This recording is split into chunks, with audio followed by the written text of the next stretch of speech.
praise God.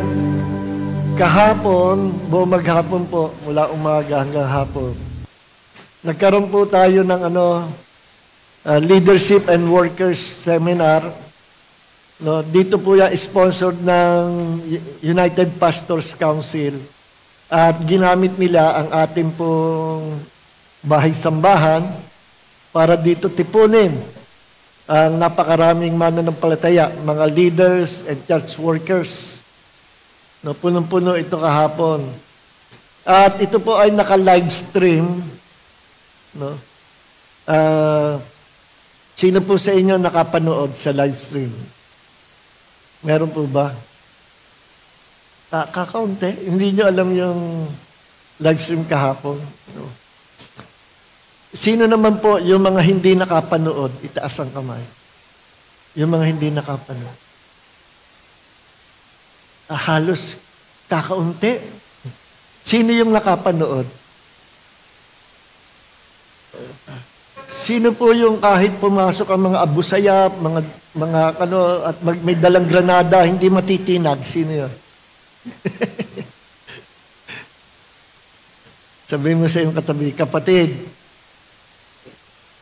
panahon na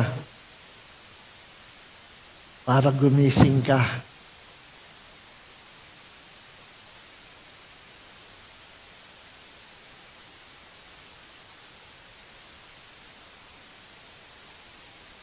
Sabi mo sa iyong katabi, kapatid, sa umagang ito, bibigyan kitang 1,000. Nagising ba?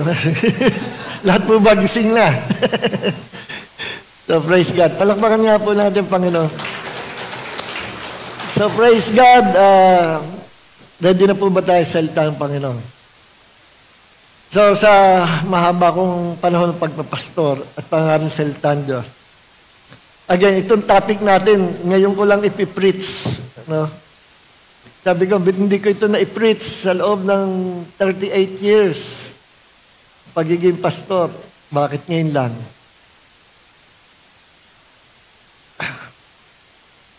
Sino pong nakakakilala kay Phoebe? Anak ni Mahulyan. Hindi yun. Si Phoebe na Bible character. Nabasa niyo na po ba yung pangalan niya? Ang spelling, Poebe. Poebe. Poebe. Phoebe. You know? So, siya po yung pag-uusapan natin sa umaga nito. Very interesting yung buhay niya. Ano? Kaya ito, nimpress sa akin ng Holy Spirit na gawa natin ng mensahe. Kasi bihira ang nangangaral nito kasi hindi naman siya sikat. No? Kadalasan, pinipreach, pinapangaral natin, buhay ng mga apostol, yung mga kilala talaga. Pero ito si Phoebe, behind the scene ito. No? Ito ay babae, lingkod ng Diyos na may matututunan tayo sa buhay niya sa umagang ito. In fact, ang kanya pong background, 2 verses lang sa Bible. At buksan po natin ating Bible. Itong si Phoebe ay meron siyang ministry na nakalugod-lugod sa Panginoon. Kasama ito ang title po natin, sapagkat si Phoebe ay behind the scene, ang kanyang ministeryo. Salamat, Iha. Thank you. Behind the scene, ang kanyang ministeryo. Kaya tinitle lang po ito na Ministry behind the scene. Ministeryo na hindi sikat, nasa background lang. Yung iba kasing tao ayaw sa background eh. Gusto nasa front line. Pero hindi natin na-realize yung mga nasa background pala, sila pala yung bigatin sa paningin ng Panginoon. Lagi akala natin, ito yung mga nasa front line. Siguro, pagdating sa next life, ito yung may mga malalaking reward sa Panginoon. Kasi in everything that we will do, no, lahat ng mga deeds natin, good deeds, will be rewarded by the Lord. meron po kasing tatlong works na makikita natin sa Bible, tatlong deeds or works na pwedeng magawa ang mga Kristiyano. Number 1 is good works. Ang good works, ito yung mga ginawa natin sa pangalan ng Panginoon for His glory. Na ang papuri at karangalan, kaluwalhatian, na ibigay natin sa Panginoon. Ang good works, ito po yung mga ginawa natin na nakalugod-lugod sa Panginoon. No? Ito yung works na walang ibang motive sa puso natin, kundi ang papurihan ng Panginoon and to give Him all the glory. Lahat ng gagawin natin, malaki man o maliit, kung ito ay ating idinededicate, ino-offer sa pangalan ng Panginoong Hesus, ito po ay good works. Kaya wag tayong magdadalawang isip na kung maliit ang ministry natin, yung iba malaki, kung maliit lang itong papel na ginagampanan mo, yung iba na may malaki, kung ikaw ay behind the scene, yung iba naman yung frontliner, wag yun ang titingnan mo. Kahit maliit ang iyong ginagampanang papel at maliit ang iyong ginagawa, kung lahat ng ginagawa mo sa pangalan ng Panginoong Hesus, good works yon. And you will be rewarded by the Lord sa next life natin. Dito sa lupa, blessings binibigay ng Panginoon. Pero yung reward, naghihintay pa lang in the future. Ang blessing sa buhay natin, sa earthly life natin, ano yan lilipas. Pero yung reward natin in heaven will be eternal. At hindi tayo pare-pareho ng reward. Yun lamang mga gumanap sa pinagagampanan sa kanilang Panginoon according to their calling, at sila ay kumilos at gumawa ng mabuting gawa according to their callings, according to their assignment, yun ang merong reward for good works. Ang good works, hindi mga gawa na nagmapapuri sa sarili and not even to please people. Ang good works is pleasing God.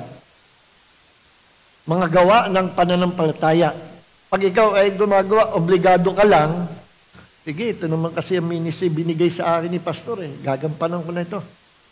Hindi po good works yun. Kahit na-accomplish mo, that's not good work. Napipilitan, o walang fire, walang excitement sa pinagagawa ng Diyos, hindi po good works yun. That is considered dead works. Kasi ang dead works, akala mo good works, akala mo may reward, pero wala, hungkag. Bakit? Ano ang dead works? Ang dead works ay mukhang good works. Kasi para sa Panginoon din naman Kaya lang, ginampanan mo yon to please other people. Ginawa mo yon kasi meron kang pinupuntirya, may ibang motibo ka. Kaya mo ginawa yon. And that's not for the glory of Jesus. Kaya mo ginawa yon para pasikatin mo yung sarili, no? Makita ka na magaling ka o masipag ka, pleasing people, that is considered dead works. Nagmi-minister ka sa maraming tao, kinocompare mo ang galing mo sa ibang ministers, that is considered dead works. And dead works, ang mga patay na gawa, wala pong reward sa Panginoon. Nakikinig po ba tayo? Yung mga pakitang tao, dead works yun. Yung pumasok ka sa ministry na hindi mo naman ministry dahil ambisyon lang, no? Ang dami mong ginawa. In the end, mawawalang saysay sapagkat wala ka palang reward. Bakit? Pumasok ka sa ministry, hindi naman yan ang calling mo. That is considered dead works. No reward. When you're trying to please people, other people, or meron ka tinatarget na promotion, o gusto mo makita mo, magaling ka kumanta, magaling ka mangaral, magaling ka gumawa. self-centered, lahat ng action mo, that is considered dead works. And you already receive your reward on earth. Sumikat ka na yun na yung reward mo. Kaya ang dead works, nakaka-deceive, akala mo good works Abang ka ng abang ng reward, pagdating mo sa heaven, hungkag. Wala pala. Kasi, dead works. At yan po, yung dead works, isa yan sa foundational doctrine ng mga apostles according to Hebrews chapter 6, verse 1. Foundational doctrine yan na wala na nagtuturo ngayon. Wala na nagtuturo ngayon. Inimpress lang sa akin puso ng Panginoon na banggitin. At yan, natalakay ko na yon mga nakaraan natin Bible study. I think last week or 2 weeks ago, what are dead works? Doon sa ating Tuesday and Friday Bible studies live stream. Kayo po yung umaten. Ano?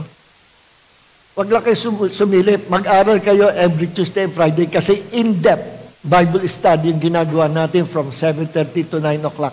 In-depth Bible study. Mga doctrinal po yun na magpapatibay at magpapalakas sa inyong pananampalataya. Preparing yourselves for a greater ministry. Yun ang purpose ng ating Bible study. Hindi lang dito sa face-to-face na gathering natin every Sunday.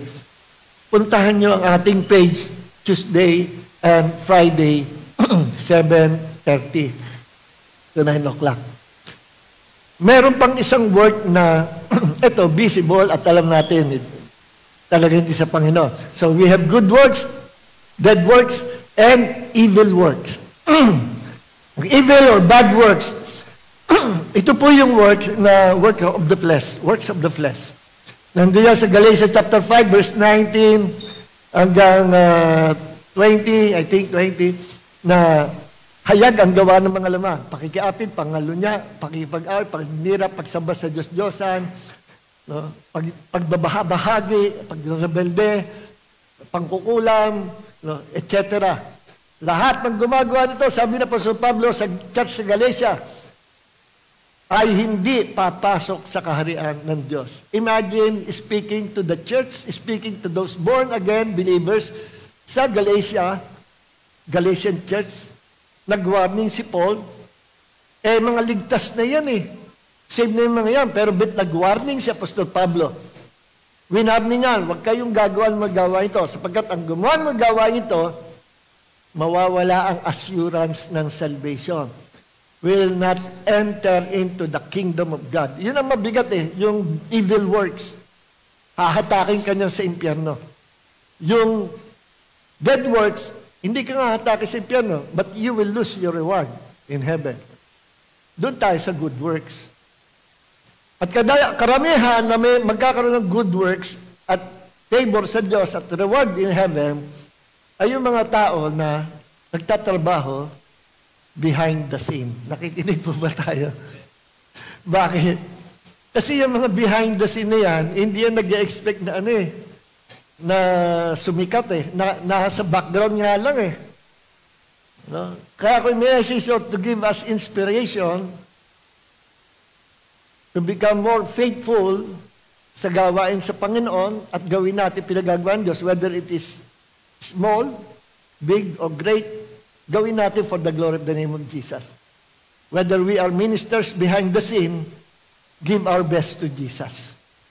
Nandun ang reward, you're giving your best, not only your good, kundi best, offering to God, our good works. Offer po natin sa Panginoon. So balikan natin si Phoebe. Phoebe, minister behind the scene, si Phoebe. Sino ito si Phoebe?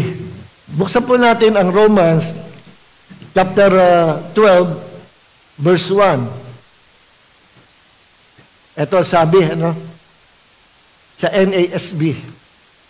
Sabi ni Paul, I recommend to you our sister Phoebe, who is a servant of the church, which is at Cenchrea, that you receive her in the Lord in a manner worthy of the saints, and that you help her in whatever matter she may have need of you.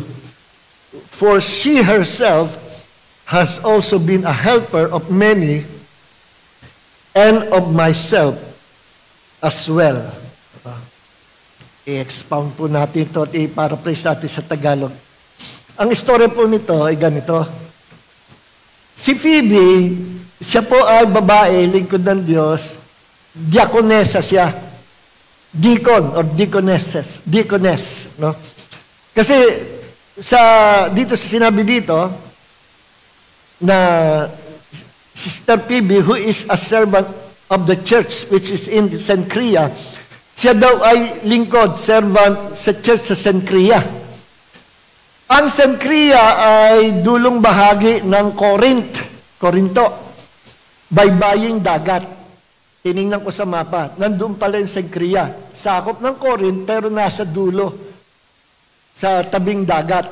No? At taga roon si Phoebe sa Cenchrea, no? ng Corinth. At sabi, who is a servant of the church. Sa ibang modern translation, yung servant ay tinranslate na deacon. Or sa iba naman ay deaconess. No? Kasi sa Greek ay diakono. No? Diakonos. So ang ministry ng diakono ay siya yung table ministry. No? Yung nag-aasikaso ng mga communion tables, o kaya yung nag-aasar din, ano? Nag-distribute ng pangangailangan ng church. Sila yung umiikot, tinitingnan kung anong pangangailangan ng church. Sila yung kapartner ng pastor na tumatrabaho para maibigay yung pangangailangan ng church. Sila yung nag-aasikaso. Sila yung nag-report sa pastor kung ano yung nangyayari. Ano? Yan ang deacon, no? Sa church. Or mga deaconesses. Mga katulong sila ng leadership ng church, kapartner. So itong si Phoebe ito po ay babaeng mayaman ito mapera ito. Kaya ang sabi dito, siya ay benefactor or siya ay helper of many. No?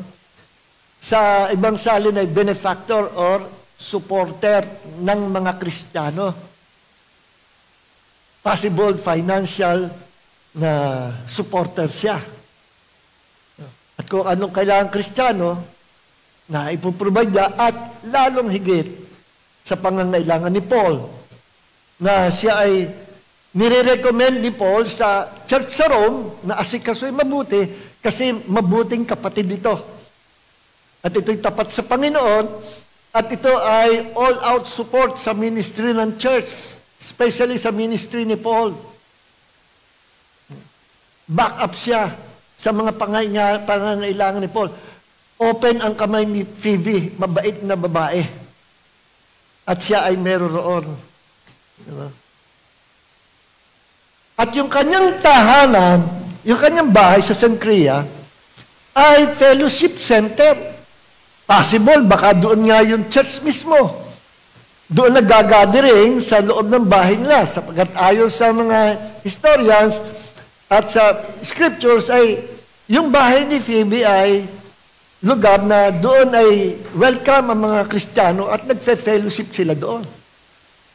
At possible, baka yung church, sinasabing church sa Cenchrea, ay yung mismong bahay doon nag-gather. Bahay ni Phoebe. Open ang kanyang tahanan sa mga Kristiyano. Open ang kanyang kamay sa pangangailangan ng mga Kristiyano, especially si Paul. At si Paul, doon sa Corinth, no, meron sumulat siya ng letter para sa Rome, church sa Rome. At yung Rome, later on, ang church sa Rome ay naging halo na, combination ng Jew at saka Gentiles. Sinulatan ni Paul. At ang letter niya ay mahaba. Isa sa mga mahabang epistle sa Bible ay itong Book of Romans. Letter lang po ito. No? Kaya makikita nyo, binasa natin sa last chapter ng Romans. Nire-recommend ni Paul sa church sa Romans itong si Phoebe. No? I recommend to you our sister Phoebe. who is a servant of the church. Tinawag niyang sister si Phoebe, tinawag niyang servant si Phoebe, then tinawag niya sa verse 2, worthy of the saints, tinawag niyang saint si Phoebe. Yung tatlong kalagayan na yon, kapatid sa Panginoon, hindi nag-atubili, hindi nahiya si Paul na i-announce na kapatid natin ito sa Panginoon. Sinabi niyang lingkod ito ng Diyos. Sinabi niyang banal ito ng Panginoon, saint of God. Maganda yung recommendation ni Paul kay Phoebe. Kasi mahalaga yung role ni Phoebe, nagagampanan niya. Kung ba't nire-recommend niya na maganda. Mahirap mag-recommend kasi titigil si Phoebe doon eh. Sa church sa Rome, titigil siya. Hindi ko lang alam kung gaano katagal ang itinigil niya doon. Pumunta siya doon. At maganda yung recommendation ni Paul. Kung hindi maganda, siguro sasabihin ni Paul, darating dyan yung si Phoebe. Tanggapin nyo, pero ingat kayo, medyo malikot ang kamay niyan. O kaya, mabait yan, kaya lang, ingat kasi mahilig yan sa marites. Baka mamarites kayo. O kaya yung, mabait naman niya, pero masama yung magalit. Ay nawawala ang temper niyan. Kaya huwag yung gagalitin. O kaya, yan active na Kristiyano, hindi nga lang nagtatights. Eh, mga pangit na rekomendasyon nyo. Pero kay PV, maganda. At sabi ni Paul, kung ano ang kailangan niya, ibigay nyo. Asikasuhin nyo mabuti si PV kasi yan magandang tao yan, banal yan, at supporter yan ng mga Kristiyano. All out yan. So bukas ang tahanan niya, bukas ang kamay niya, and she's always willing to obey the leadership of the church. May submissive spirit siya. Ang espiritu niya ay humble and submissive. Hindi siya after siya ay magsikat o makilala, napakasimple lang niya. At simple yung kanyang calling, simple yung kanyang ministry. Anong ministry yun? Inutusan siya ni Paul, pinakisuyuan siya na yung letter to Romans, Church sa Rome, ay dalhin, ibiyahin ni Phoebe from Corinth, from Cenchrea, to Rome, maglalakbay ng malayo. At that time, ang mga naglalakbay, kadalasan mga kalalakihan. Sa kultura nila, ang mga babae, hindi basta-basta pwede makihalubilo sa mga kalalakihan. Sa kultura nila, ang mga babae, hindi pwede magsalita sa church. Nakaugalian nila yon. Sa kultura nila, dapat sila Gentile nation, degraded ang kababaihan. At sa kultura nila, yung ordinary women, hindi pinag-aaral. Mga illiterate. Kaya nga pinagalitan ni Paul, mababasa yun sa Corinth, na may mga asawa, kasi ang kanilang gathering, hiwalay ang lalaki sa babae. Kultura nila yun. Hindi kagaya dito, kultura natin, kahit halo-halo, mag-asawa, magkatabi. Doon, mag-asawa, magkahiwalay. Sa balcony, yung mga kababaihan, sa ibaba, yung mga kalakihan. Paano ko nalaman nyo?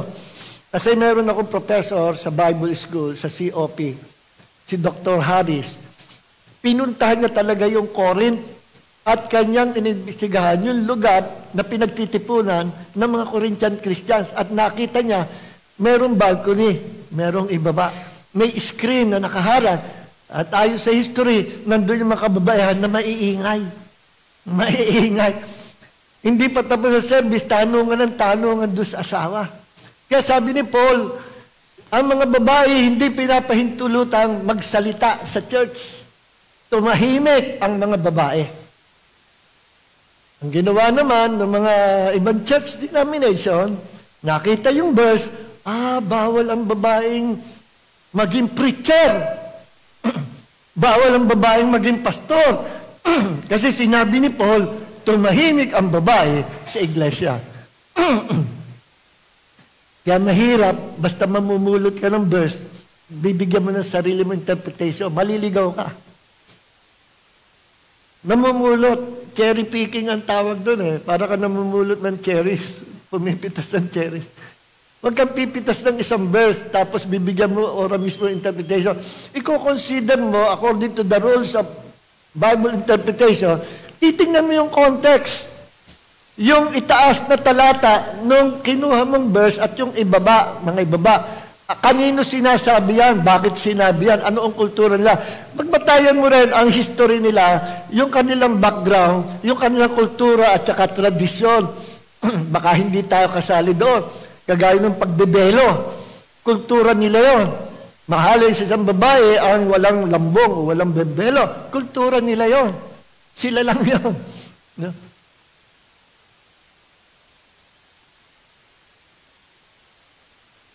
Kanya-kanyang bansa, kanya-kanya lang, may kanya-kanyang kultura na i-consider mo.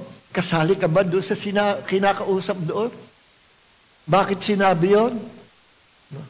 Para saan yun? Sinong kausap? At ano, nakapaligid na talata doon sa isang talatang yon. Yun ang i-consider mo. Kaya doon, sinabi ni Paul, ayon sa historical background ng Corinth, talagang kultura nila, magkahiwalay yung lalaki sa babae. At talagang babae, walang authority na magsalita sa kalagitnaan ng pagtitipon ng mga kalalakihan. Sa normal na pagtitipon. Kultura nila yon. Bilang tao, bilang bansa. Pero, pagdating kay Kristo, pagdating sa church, walang babae, walang lalaki. Both are equal.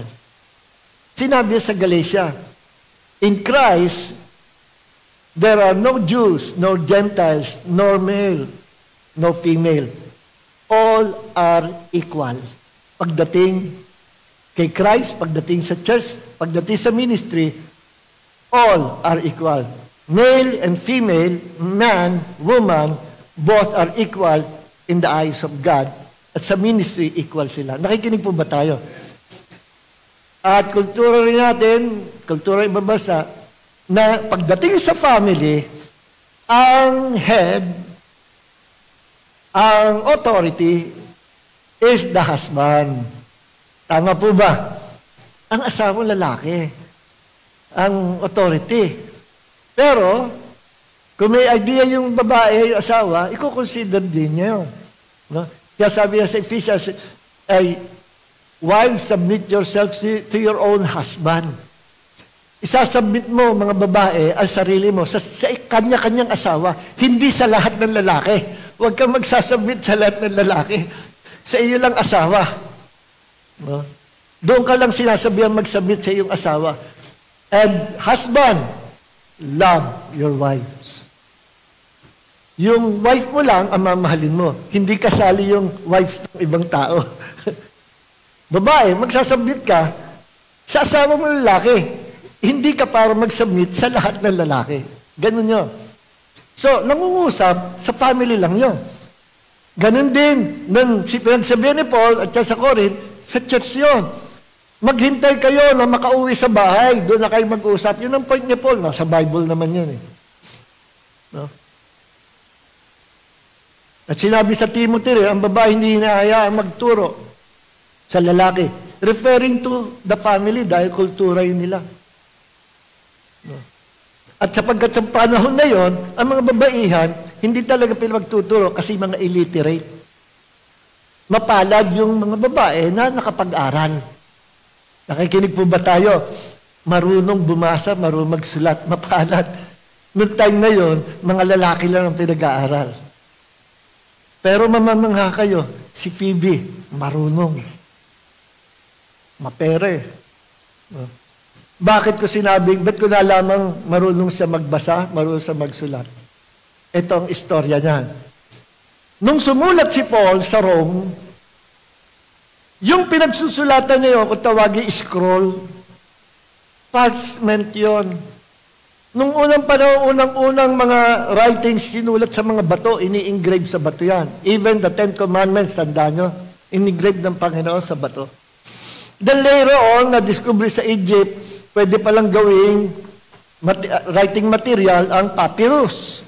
Kaya yung mga dahon ng halamang papyrus, ganyan yan, nakaganyan, pinagdidikit-dikit, iniipit, tinutuyo, binababad sa tubig, tinutuyo, pinipress, pinagsasama sa hanggang sa maging magandang papel.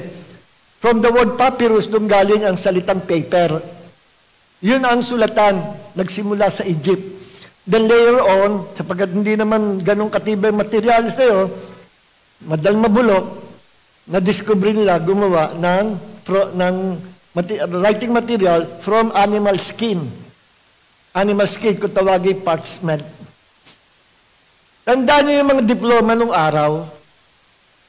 No, ako'y nag-graduate sa UST. That was year 1976. Ang diploma ko na Bachelor of Fine Arts, Architecture of Fine Arts, ganito kalaki. Yari sa sheepskin, parchment. Hindi mo basta masisira, tumatagal. Maganda yung mga diploma nung araw kaysa diploma ngayon. Ang diploma ngayon, puting-puti, puting-puti nga, pero papel. Kinomputerize. Noon iba. No? Ang gandang tiya, classic. Yun yung diploma ng araw, hindi basta nabubulok. Kasi animal skin yon. At yung scroll ay parchment, animal skin, na ginawang writing material. At yun po ay mahaba yun.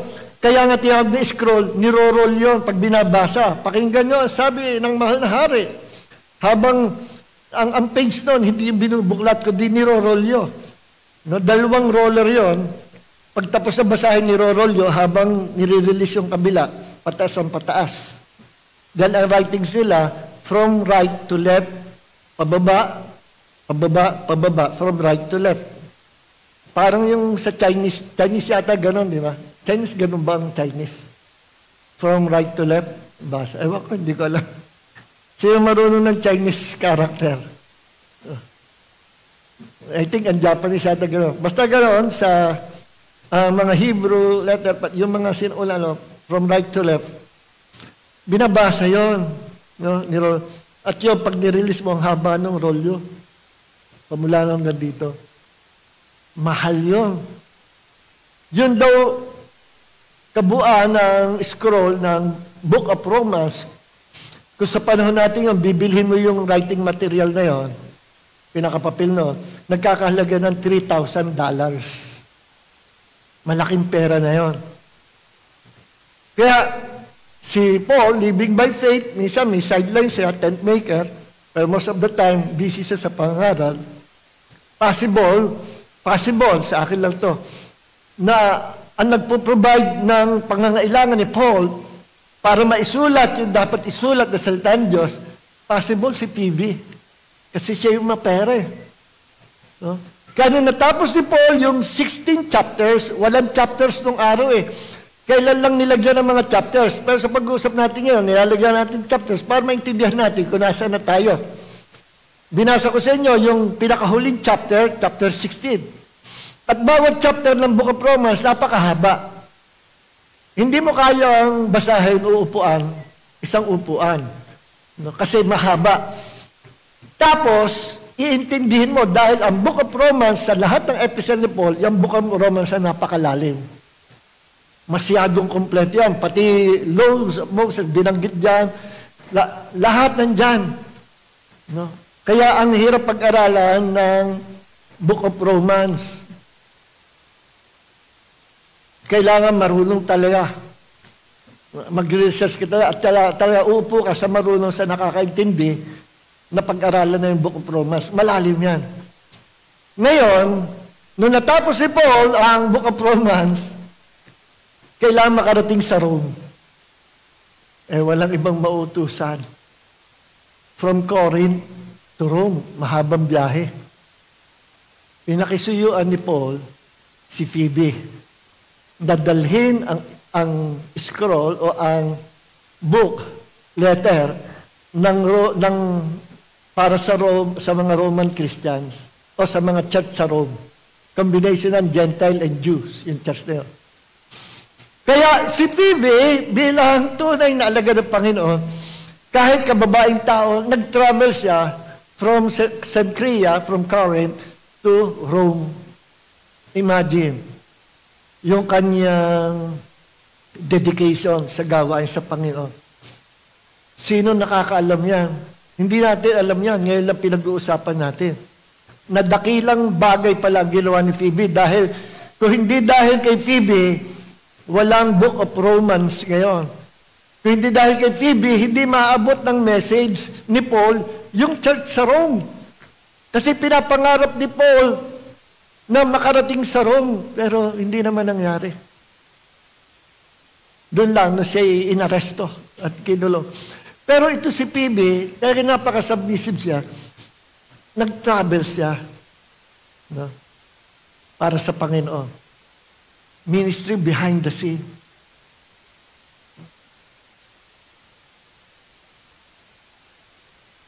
At itong si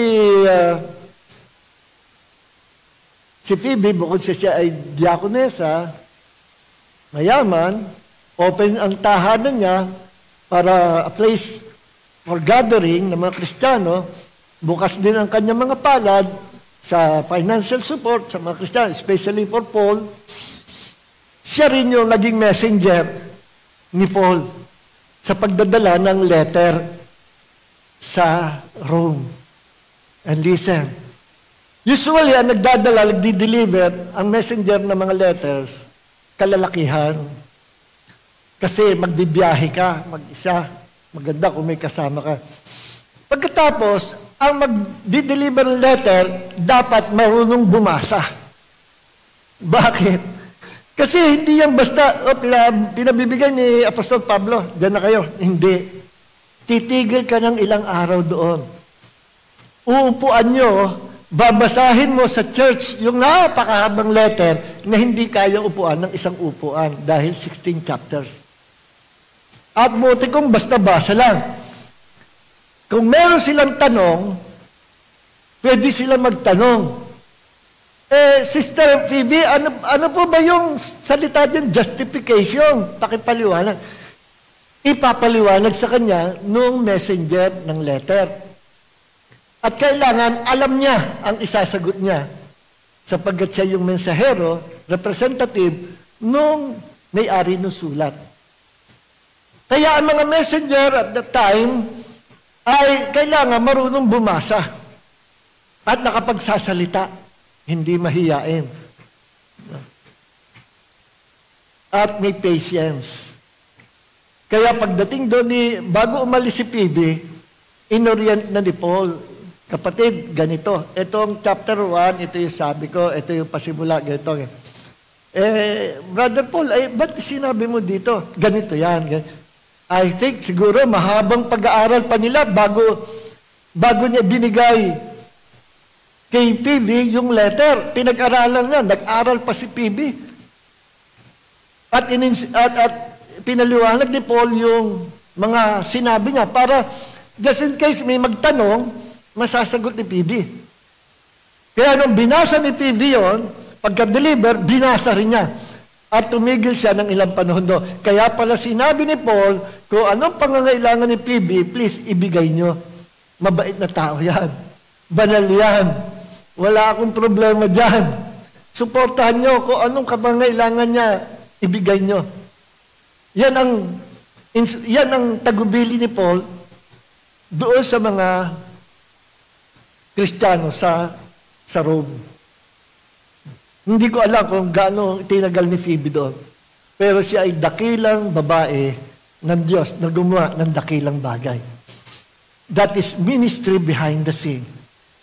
Kita nyo, hindi nyo nga kilala si Phoebe. Si Paul, kilala natin. No? Si Peter, si John, si Barnabas, si Silas, mga frontliners yan. Si Judas. Sinong nakakilala kay Judas? Wala nakakilala kay Judas. Itaas ang kamay. Lahat ng kilala si Judas. Lahat ng hindi kilala si Judas, itaas ang kamay. Lahat ng walang pakialam, sabi amen. Listen, kilala natin si Judas. Si Judas Iscariote, yung sumulat ng Epistle of Jude. Amen! Amen. Mali. Yung sumulat ng Jude, kapatid, brother ni Jesus yon. Sumulat ng James, brother ni Jesus. Hindi yung si Judas Iscariote. Pag hindi nyo alam ito, mai-Iscariote kayo. Wala si Judas nagdigte. Iba yung sumulat ng Jude. Brother of Jesus yon. Half-brother kay Joseph. Tatay-tatay niya.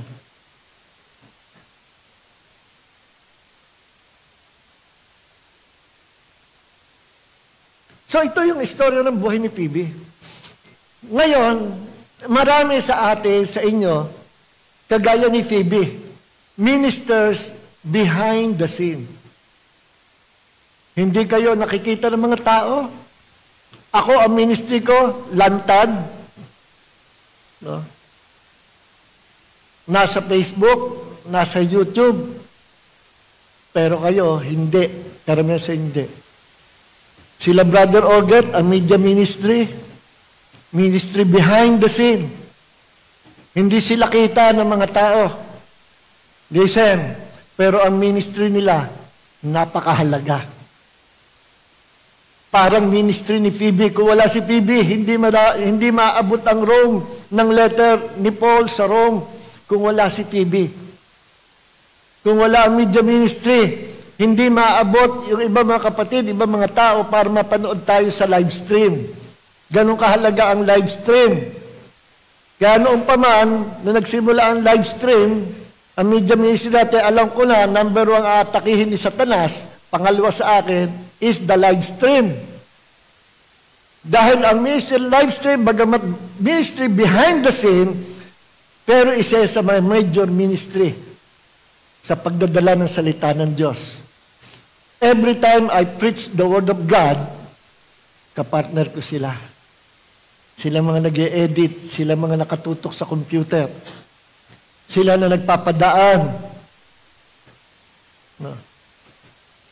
Sa air nitong ating programa, sila ang nagpo-post. Sila ang ginagamit para ma-live stream. Gaano kahalaga sila. Pero karamihan sa inyo, hindi sila kilala. Alam ko, ang kilala nyo lang sa member ng media team ay yung laging araw-araw may birthday. Sino yun? Sino? Sigaw ang pangalan. Si Oget, Brother Oget. Alam niyo ba si Brother Oget madalas puyat yan. Night shift lagi yan. Pero nakakapagtrabaho pa rin. Sa media team. Kasi alam niya ang assignment niya sa Panginoon. Kailangan alam niyo ang assignment niya sa Panginoon. Sapagkat ang nagbibigay ng assignment, ang nagbibigay ng calling, assignment, and anointing sa calling natin, walang iba kundi ang Panginoon. Siya ang namimili, hindi tayo. Sa salvation, walang pinipili ang Diyos. All are welcome. Walang itataboy ang Panginoon. Pag gusto mo lumapit, hindi namimili ang Diyos ng taong ililigtas. Nag-i-invite ang Diyos sa lahat ng tao na sila'y maligtas. Nakikinig po ba tayo? Pero pagdating sa calling, ang Diyos ang nag-a-appoint, ang Diyos ang tumatawag, at responsibilidad ng tao na sumagot sa tawag ng Diyos. Dahil marami ang tinawag, kakaunti ang napili. Napiling pagkatiwalaan ng ministry.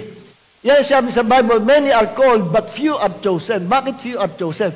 Few lang, konti lang, yung sumasagot sa tawag ng Diyos. Konti lang yung sumasagot doon sa, tumatanggap doon sa calling, sa assignment na ibibigay ng Panginoon. Yung iba ayaw tanggapin ang tawag. Kaya there are only few chosen by God. Hindi chosen to be saved, kundi chosen para sa ministry. No? Ganon din naman, applicable din sa salvation, yung verse na yun, pag pinag-usapan salvation, pero may kondisyon. Tumatawag ang Diyos, nag-invite ang Diyos, narinig mo ang gospel, you must respond to the calling of God. You must respond to God's invitation. You must believe and accept Jesus. Yun ang kondisyon. Kasi may mga doctrine nga na kumakalat eh. Hindi raw ang Diyos daw, namili na nung una pang panahon, before the creation of the world, ng taong ililigtas. And the rest, yung pupunta sa hell, hindi sila napili for heaven, napili sila to go to hell. And that is not our God. Hindi yan ang God of the Bible. Yan ay God of this world, the devil. Hindi ganyan ang Diyos natin. The God of the Bible is full of compassion, mercy, and grace. At gusto niya, it is His desire that all people be saved. 1 Timothy chapter 2, verse 4. That's why Jesus died for the whole world. 2 Corinthians chapter 5, verse 15. So balik tayo sa ministry behind the scene. Kayo na, bukod sa media team, every time I preach the Word of God, kapag may nananalangin para sa akin na maging effective, powerful, ang salita na binibitawan ko, tandaan nyo, you are minister behind the scene. Wala nakakakita sa inyo, mga prayer intercessors, prayer warriors, pero pinagpipray nyo, yung mga nagpipreach sa pulpit, you are ministers behind the scene. Yung reward ng taong ginagamit sa front line, sa pangangaral sa salita ng Diyos, will also the same reward that you will receive in heaven. Nakikinig po ba kayo? Equal lang tayo. Sino naniniwala doon? Parang kagaya yan nangyari kay David. David and his mighty men of war. Nakaproduce si David ng mighty warriors. Tawagin David 600 men. Na-train niya ito. Mga tao nagkaroon din ng anointing niya. Kasi partner sila ni David, sumama sa kanya. Then isang araw, galing sila sa battle, umuwi sila, siguro saya-saya pa nila pag-uwi, makikita nila yung mga loved ones sila, family nila. Bumalik na sila sa kanilang camp. Pero the bad news ay, nadatnan nila, sunog yung kanilang camp. Wala na yung kanilang mga pamilya. Wala na yung kanilang mga anak, mga asawa nila. Ang mga sundalo, kanya-kanyang iyakan. At nagngingit-ngit sila sa galit at napagdiskitahan nila. Dahil wala silang mapagdiskitahan, napagdiskitahan nila si David na kanilang leader. At sinisisi nila si David.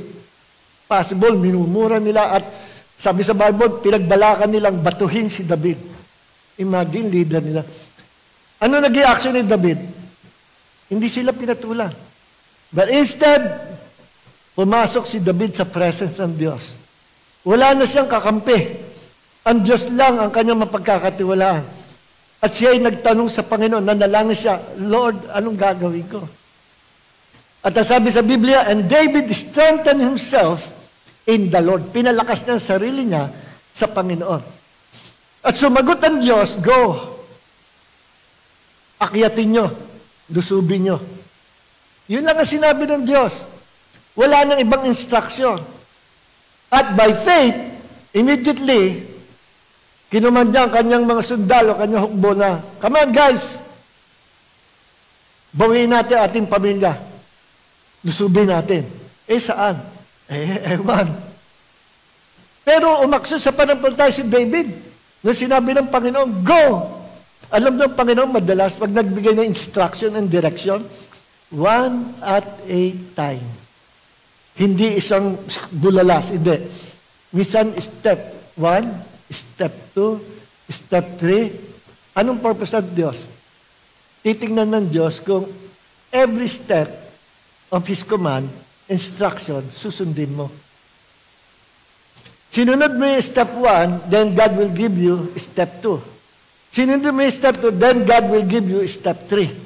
hanggang sa makarating ka sa destiny. So si David, okay, pack up mga kapatid, at lusubin natin. And on their way, papunta sa bundok na hindi nila alam kung saan tinangay ang kanilang pamilya, may nakasalubong silang isang mama na payat na nanghihina sa gutom at uhaw. Meron po ba kayong pagkain? Uhaw na ako, gutom na gutom. Sino ka ba? Ay, pakainin nyo nga itong mama. Kakaawa naman eh. Pinakain nila, nung nabusog na. Sino ka ba? Brad, anong ginagawa mo dito sa kabundukan? Nag-isa. Kasi po, kita niyo yung kindness ni David. Hindi kagaya ba leader, umalis ka na doon, sipain kita dyan eh. Nawala na ngayon mga pamilya namin. Patayin nga ito, pang-asar to eh. Patayin nga. Yung ibang leader ganyan, mga salbahe talaga. But not David. May kindness lagi ang puso ni David. Pakainin nyo. Painumin nyo. Sige. At nung nabusog na, saan ka ba galing, Brad? Ang ginagawa mo rito? Sino ka? Ako po ay kasama ng hukbo na lumusob sa isang camp, sinunog namin yon. Pero nangyari, ako po'y nagkasakit at nanghina. At sa aking pagkakasakit, naging maluba ako, akala nila mamamatay na ako. At doon ako'y mahina-mahina na basta na lang ho ako iniwan. Pero ako'y gumaling. Gumaling po ako, kaya lang gutom na ako. Ibig mo sabihin, kasama ka nun ng raid sa camp.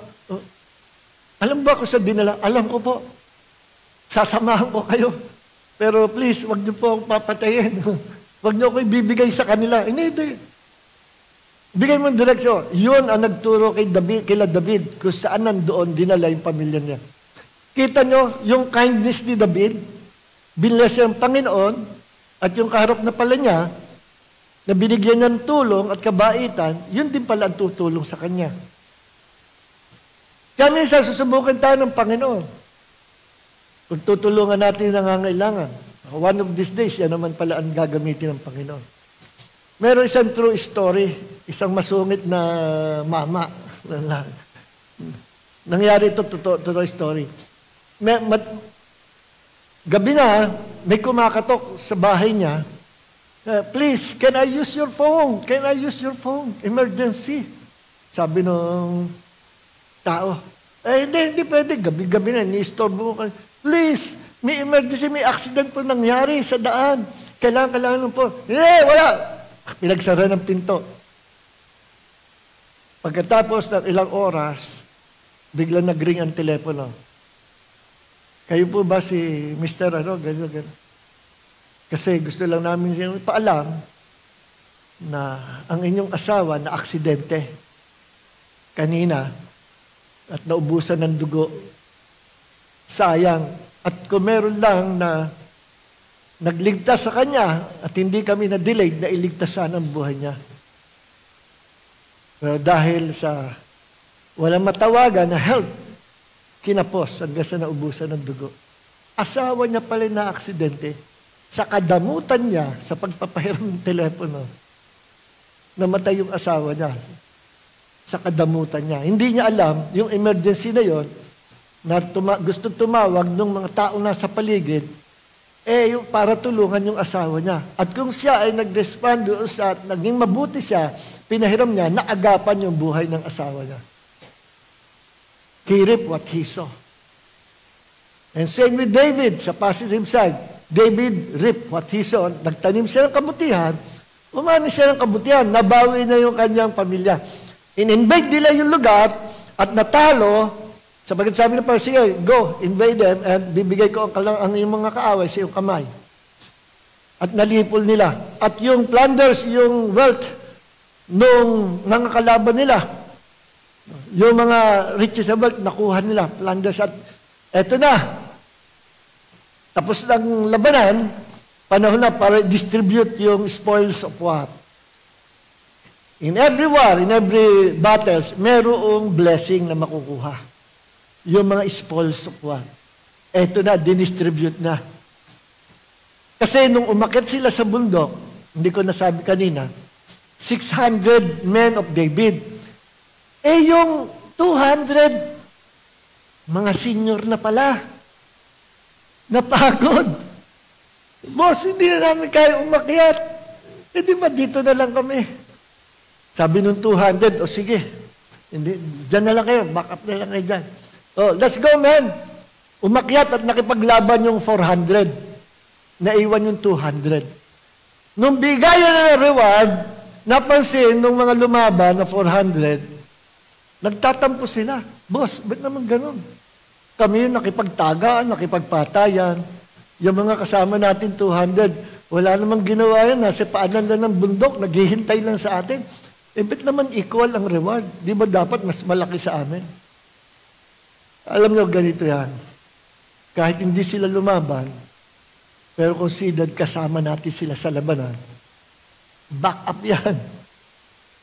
Back up yan. Paano kung hindi natin kinaya yung kalaban? Di may back up tayo. Kaya pamula noon, ginawang kautusan ni King David na kapag ganyan nangyayari, equal ang reward. At ganyan, ako'y naniniwala, ganyan sa heaven. Yung mga ministers behind the scene at yung mga ministers sa front line, both will receive the same reward. Kung kayo'y partner ng ministry na ito, you will receive the same reward na matatanggap ka sa Panginoon through preaching the gospel.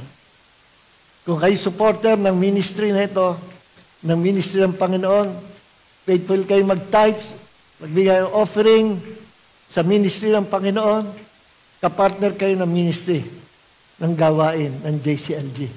Kung kayo ay mga prayers or prayer warriors, intercessors, pinagpipray nyo ang mga frontliners. Sino mga frontliners? Mga preachers, worshipers, mga worship leaders, mga musicians, yung mga gumaganap, yung expose ang kalamuka, nasa frontline, nag-aasikaso. Kami yung mga frontliners. At sino yung mga ministers behind the scene? Bukod sa media ministry, sino pa? Mga prayer warriors sa likod namin.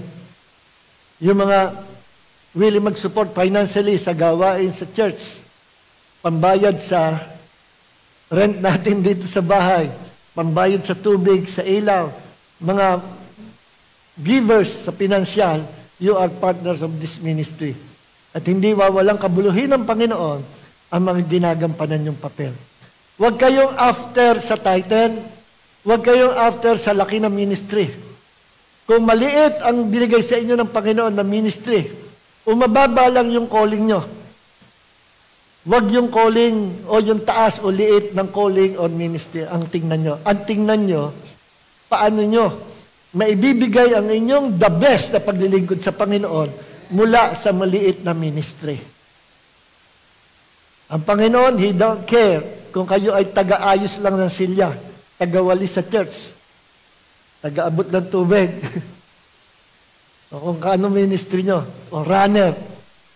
Pero kung ginagampanan nyo ang inyong maliit na papel, maliit na assignment, ang katumbas lang yan, na reward na yan, ay katumbas ng mga taong frontliners na iniisip at inaakala natin na may malalaking reward kaysa mabababa.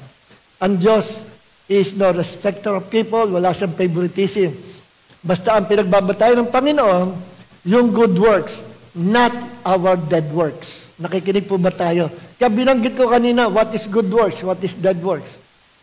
Kahit ang dami na nagawa, kahit ako nag-preach at 1 milyon ang nahikayat ko sa Panginoon, pero nag-preach ako dahil binayaran ako ng church, pinasweldo ako ng church, at ang motive ko, ito ang bread and butter ko, hindi naman yung makalwa, obligasyon ko lang yon, then so be it.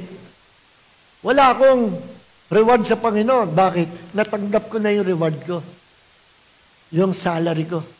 Kung ako'y nag-preach, at ako'y nakikita ng maraming tao, pero meron akong motibo na hindi maganda behind doon sa ginawa ko.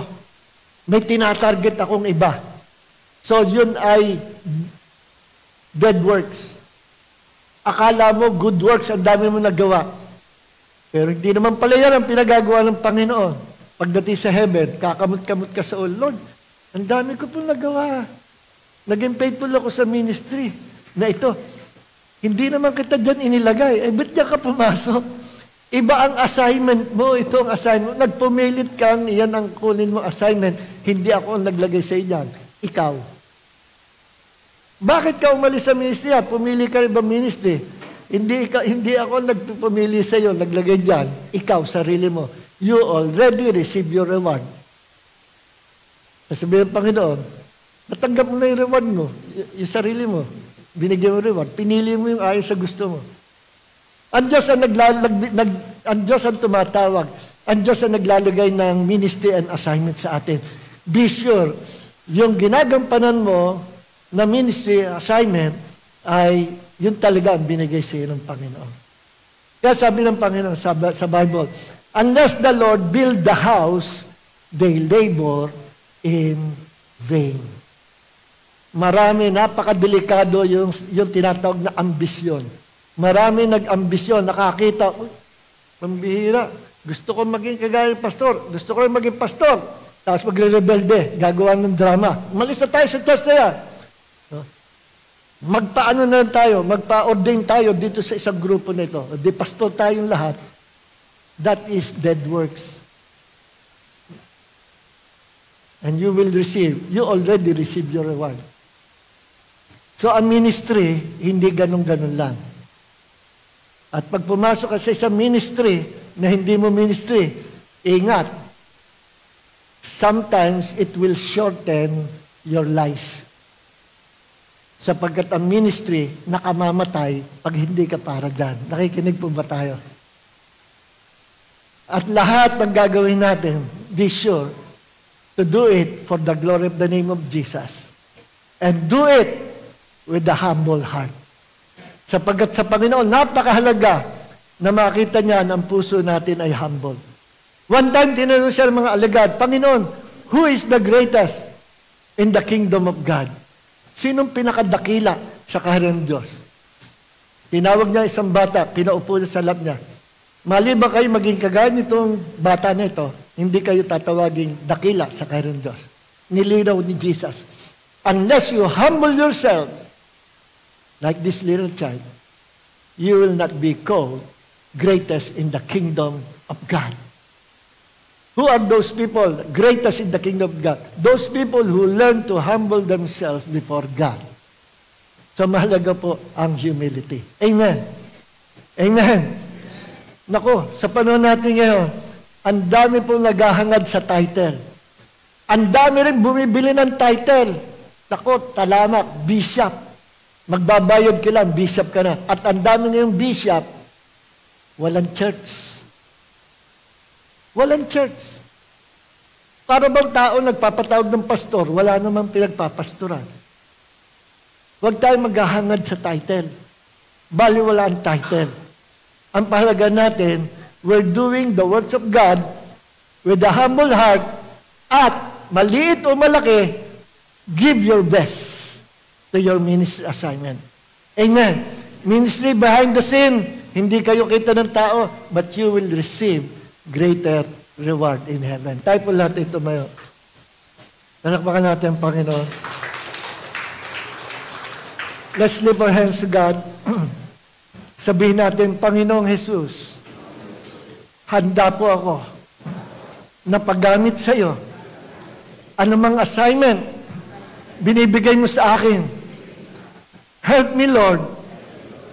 Tulungan mo ko to humble myself na magampanan ko ang assignment, ang calling na binigay mo sa akin.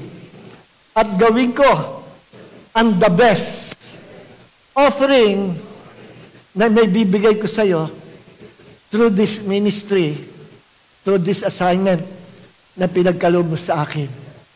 Lahat po ng aking gagawin, ang lahat sa kapurihan, kaluwalhatian ng pangalan ng Panginoong Hesus, ngayon at magpakailanman.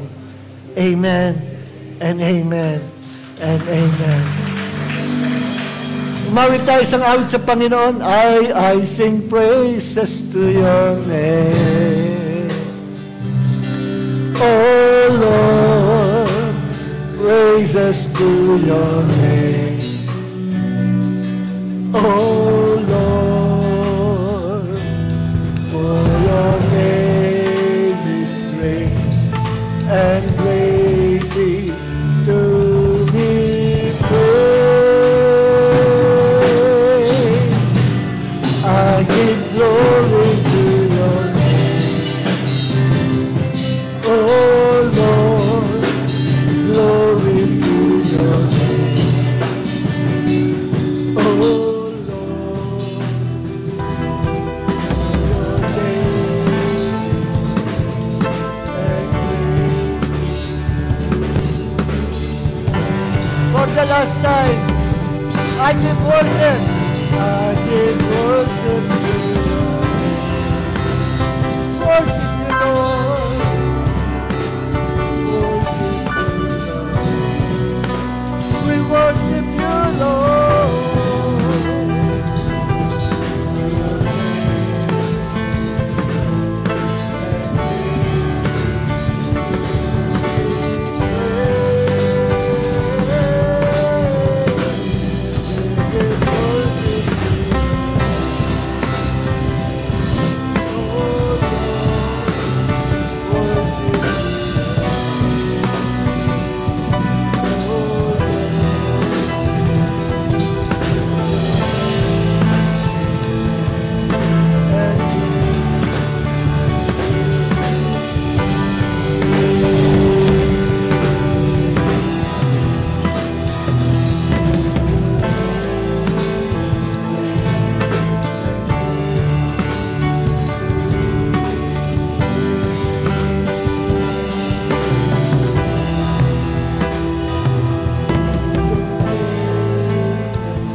Palakpakan natin, Panginoon.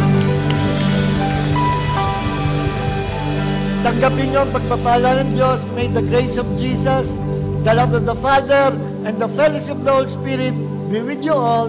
In Jesus' name, be blessed. Amen. God bless you. This is my sign.